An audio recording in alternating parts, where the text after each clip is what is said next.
Assalamualaikum warahmatullahi wabarakatuh. Perkenalkan, nama saya Nur Alfiani dari program studi Bimbingan dan Konseling Islam semester 4. Pada video kali ini saya akan memaparkan materi mengenai lingkungan belajar untuk memenuhi tugas mata kuliah Psikologi Pendidikan. Langsung saja. Pertama, pengertian lingkungan belajar. Jadi teman-teman, lingkungan belajar itu dapat kita pahami sebagai keseluruhan kondisi yang diciptakan oleh guru dalam proses pembelajaran, terutama dalam hal mengelola kelas dan mengatur perilaku siswa. Dalam konteks ini, lingkungan belajar itu tidak hanya berkaitan dengan kondisi fisik seperti ruang kelas, tetapi juga mencangkup suasana psikologis, interaksi sosial, serta aturan-aturan yang berlaku di dalam kelas. Tujuan utama dari pengelolaan lingkungan belajar ini adalah untuk menciptakan situasi yang mendukung pembelajaran yang efektif, di mana siswa itu dapat fokus, merasa nyaman, dan aktif terlibat dalam kegiatan belajar. Selain itu, lingkungan belajar juga berfungsi sebagai upaya pencegahan terhadap munculnya perilaku-perilaku yang dapat mengganggu jalannya pembelajaran. Misalnya, guru yang mampu menciptakan suasana kelas yang interaktif dan menyenangkan cenderung memiliki siswa yang lebih aktif dan minim gangguan dibandingkan kelas yang monoton dan tidak terarah. Selanjutnya, peran waktu dalam belajar. Jadi, waktu itu merupakan salah satu faktor penting dalam menentukan efektivitas pembelajaran di kelas. Dalam pembahasan ini terdapat dua konsep utama. Yang pertama ada allocated time, adalah jumlah waktu yang secara resmi dialokasikan untuk kegiatan pembelajaran. Misalnya, durasi satu mata pembelajaran dalam satu pertemuan.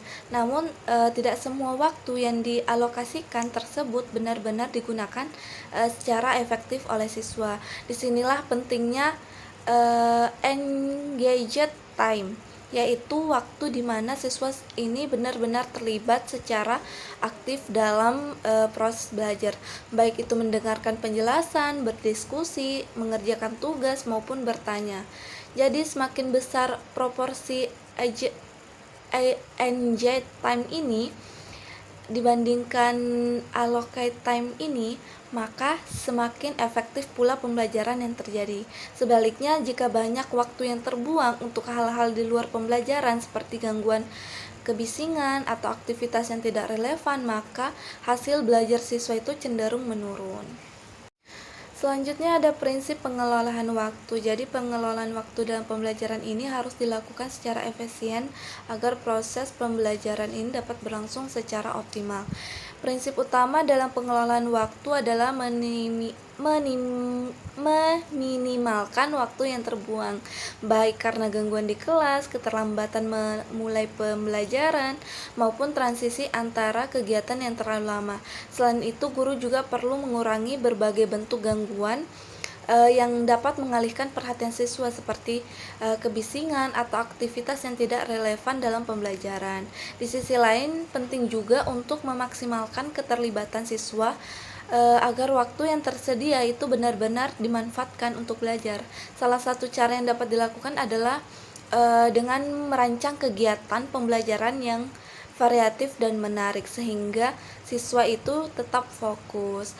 Nah, pengelolaan transaksi kegiatan juga tidak kalah penting. Misalnya, perpindahan dari penjelasan materi ke diskusi kelompok harus dilakukan secara cepat dan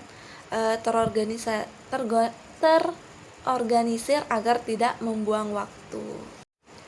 Adapun manajemen kelas, jadi manajemen kelas ini merupakan faktor kunci dalam menciptakan lingkungan belajar yang efektif dan kondusif. Dalam hal ini, guru dituntut untuk mampu mengatur dan mengendalikan suasana kelas agar tetap tertib dan mendukung proses pembelajaran. Jadi, manajemen kelas ini mencakup berbagai aspek seperti penetapan aturan, penguasaan perilaku siswa, serta kemampuan dalam merespon berbagai situasi yang muncul di kelas.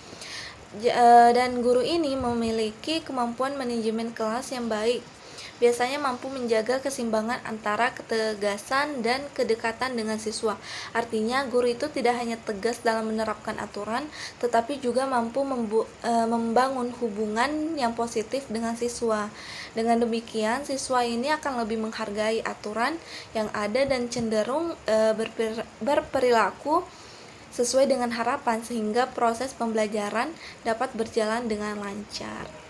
Selanjutnya, memulai tahun ajaran. Jadi memulai tahun ajaran atau pertemuan awal merupakan tahap yang sangat penting dalam membangun lingkungan belajar yang efektif. Pada tahap ini, guru memiliki kesempatan untuk menetapkan dasar-dasar yang akan menjadi pedoman selama proses pembelajaran ini berlangsung. Hal-hal yang perlu dilakukan antara lain menetapkan aturan kelas secara jelas, menjelaskan harapan terhadap perilaku, dan partisipasi siswa, serta membentuk rutinitas yang akan diterapkan di setiap pertemuan. Selain itu juga membangun hubungan yang positif dengan siswa juga sangat penting agar tercipta suasana yang nyaman dan saling menghargai. Selanjutnya, pencegahan perilaku masalah. Jadi, pencegahan perilaku bermasalah ini merupakan strategi yang lebih efektif dibandingkan dengan mengatasi masalah setelah terjadi. Dalam konteks ini, guru perlu menciptakan kondisi pembelajaran yang menarik, interaktif, dan relevan dengan kebutuhan siswa, agar mereka tuh tetap fokus dan tidak memiliki kesempatan untuk melakukan perilaku yang mengganggu.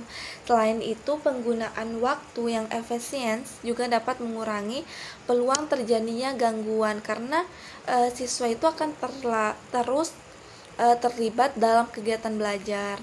Lingkungan yang sportif dan positif juga sangat berpengaruh, di mana siswa itu merasa dihargai dan diperhatikan. Jadi ketika siswa merasa nyaman dan terlibat, mereka tuh cenderung menunjukkan perilaku yang lebih baik. Oleh karena itu, upaya pencegahan ini tidak hanya berkaitan dengan aturan, tetapi juga dengan kualitas interaksi antara guru dan siswanya. Nah, adapun strategi mengatasi perilaku. Jadi dalam menghadapi perilaku siswa yang mengganggu, guru tuh disarankan untuk menggunakan pendekatan bertahap yang dikenal dengan prinsip led intervention. Jadi prinsip ini menekankan bahwa penanganan masalah sebaiknya dimulai dari tindakan yang paling ringan terlebih dahulu sebelum beralih ke tindakan yang lebih tegas. Misalnya, guru ini dapat memberikan isyarat nonverbal seperti kontak mata atau mendekati siswa yang mulai tidak fokus. Jika cara tersebut belum efektif, guru itu dapat memberikan pujian kepada siswa lain yang berperilaku baik sebagai bentuk penguatan positif. Selanjutnya, jika perilaku masih berlanjut, guru dapat memberikan teguran verbal secara langsung. Sebagai langkah terakhir, jika semua cara sebelumnya tidak berhasil, barulah diberikan konsekuensi yang sesuai. Jadi pendekatan ini bertujuan untuk menjaga suasana kelas itu tetap kondusif tanpa harus langsung menggunakan tindakan yang keras. Nah, selanjutnya penguatan dan hukuman. Jadi penguatan dan hukuman itu merupakan dua strategi yang dapat digunakan dalam mengelola perilaku siswa. Jadi penguatan itu bertujuan untuk meningkatkan kemungkinan munculnya perilaku positif dengan cara memberikan penghargaan, baik dalam bentuk pujian, perhatian, maupun reward tertentu. Sedang penguatan yang diberikan secara konsisten itu dapat memotivasi siswa untuk terus berperilaku baik. Sementara itu, hukuman dapat digunakan untuk mengurangi atau menghentikan perilaku yang tidak diinginkan. Namun, penggunaan hukuman itu harus dilakukan secara bijak, tidak berlebihan, dan tetap bersifat mendidik. Jadi hukuman ini yang terlalu keras itu justru dapat menimbulkan dampak yang negatif seperti rasa takut atau penolakan terhadap guru. Selanjutnya, pencegahan masalah perilaku berat. Jadi pencegahan terhadap masalah perilaku yang lebih serius itu memerlukan pendekatan yang lebih komprehensif. Salah satu cara yang dapat dilakukan adalah dengan menciptakan lingkungan belajar yang positif dan mendukung, sehingga siswa ini merasa nyaman dan tidak terdorong untuk melakukan perilaku yang negatif.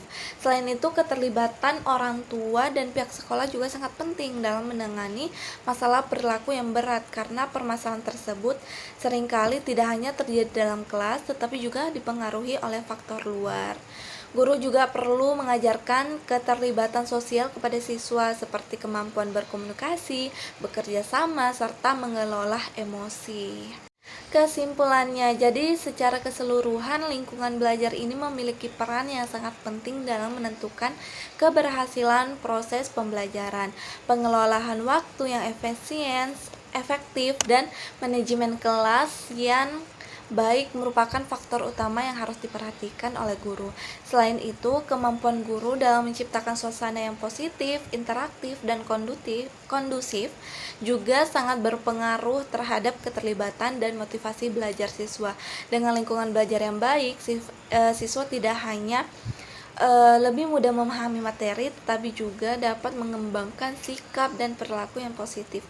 Oleh karena itu, guru memiliki peran yang sangat besar dalam merancang dan mengelola lingkungan belajar agar tujuan pembelajaran itu dapat tercapai secara optimal. Mungkin hanya itu yang dapat saya sampaikan, kurang lebihnya mohon dimaafkan. Terima kasih atas perhatian. Assalamualaikum warahmatullahi wabarakatuh.